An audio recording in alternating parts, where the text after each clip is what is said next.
పరిధిలో deputy education officer building లో ఒక దొంగతనం జరిగింది. దానిలో ఒక 90 ట్యాబ్స్, అట్లాగే 60 ఓటీజీ కేబుల్స్, ఇంకా 2 స్పైక్ గార్డ్స్, ఒక 60 అడాప్టర్స్ ఇవన్నీ మిస్ అయ్యాయి. వీటికి మేము ఒక కేసు రిజిస్టర్ చేయడం జరిగింది 88/25 అనేసి. ఆ కేసు మేము 11th రిజిస్టర్ చేసాం. ఆ కేసులో ముద్దాయిల్ని మేము ఈరోజు పట్టుకోవడం జరిగింది. 12:30 సమయంలో మేము అరెస్ట్ చేసాము అతన్ని.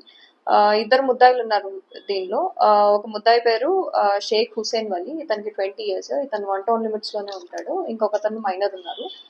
వీళ్ళిద్దరూ కలిసి నైట్ టైమ్ ఈ బిల్డింగ్ లోకి చొరబడి దానిలో ఉన్న ఈ ట్యాబ్స్ ఇవన్నీ కూడా తీసుకెళ్ళిపోయారు.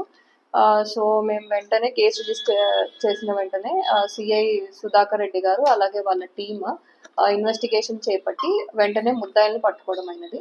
అండ్ రికవరీ కూడా అయింది మాకు.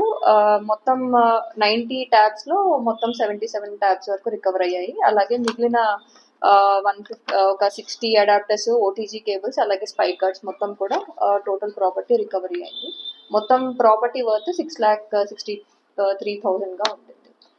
సో ఇది వివరాలు, కేసు వివరాలు. అండ్ అట్లాగే ఈ కేసు దర్యాప్తులో పాల్గొన్న సిఐ సుధాకర్ రెడ్డి గారు, అలాగే పివి రమణ, డివి సుబ్బయ్య, అలాగే షేక్ అమీర్ బాషా, ఇంకా మాకు పిఎస్ఐ ఉన్నారు.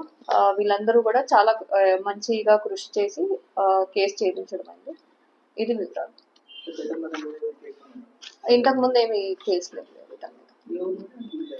ముద్దాయిది ఇదే నంద్యాల.